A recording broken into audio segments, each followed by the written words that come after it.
Hey, late starters, it's your host, Andrea Vall, and I have a little bit of a cold today, but the show must go on as this episode is coming out in a couple of days. So, my top takeaway and lesson for today is don't leave things till the last minute, which apparently is a lesson I have to learn over and over again. But I do want to go into the top takeaways I got from Tony and Alisa DiLorenzo's episode number 80 about starting a podcast that is listened to by millions later in life.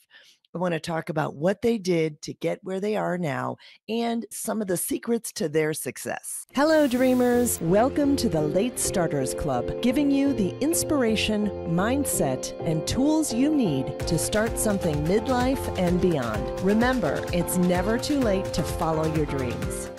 So, in episode 80, Tony and Alisa DiLorenzo dove into kind of their journey with this podcast, starting in 2010 to now where they are having over 2 million downloads, I believe it was last year. And it is an incredible journey. And some of the things that I really took away from that episode was to really decide to focus on their podcast. They had been growing it, it had been about 5 years. And Tony was just really getting burnt out with working full time. Alisa was juggling motherhood and her side business as well. And when they really decided to focus on it, that's where they saw the biggest growth. And I think that's the case for anything where we put our efforts, then we see the rewards. The other point I took away from them was the whole idea of the fact that they couldn't just build something and would have this massive success.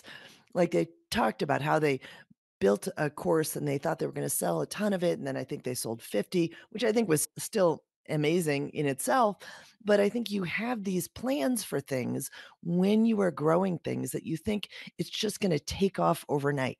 Because maybe you've seen some of other people's overnight success and that they just had to keep going. And maybe they felt a little bit disappointed with some of the results, but they just kept going, kept making offers, kept offering things at different price points. So, like, for example, they got the lube at a lower price point, they've got the course at a higher price point, they've got the coaching that's even more involved. So, they're offering things at different points of their customers' journey that will help them.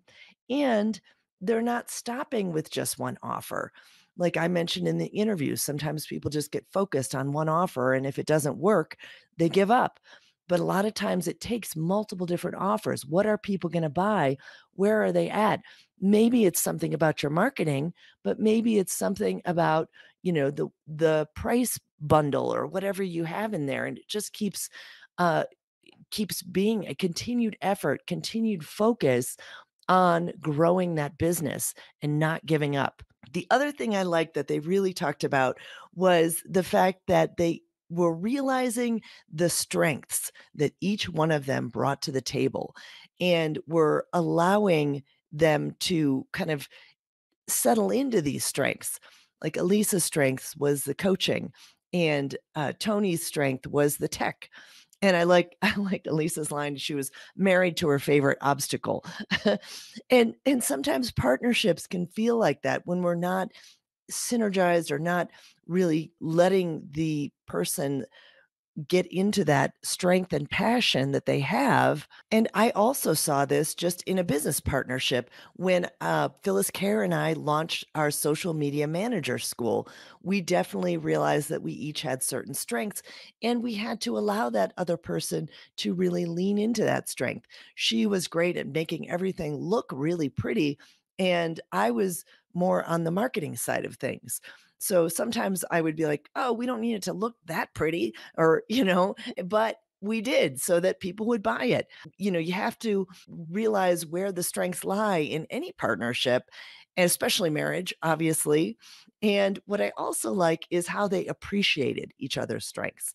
And I think that's what it takes in a partnership as well, both a business partnership and a marriage partnership. You have to really appreciate each other and be able to communicate well so that you know what is getting done by whom, not that special someone who comes is supposed to get that stuff done, and it never really actually does get done. So those are some of my top takeaways. hoping that next episode my voice will be a little bit better.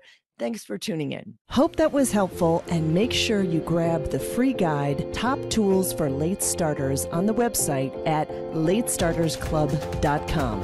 And let's turn dreaming into doing.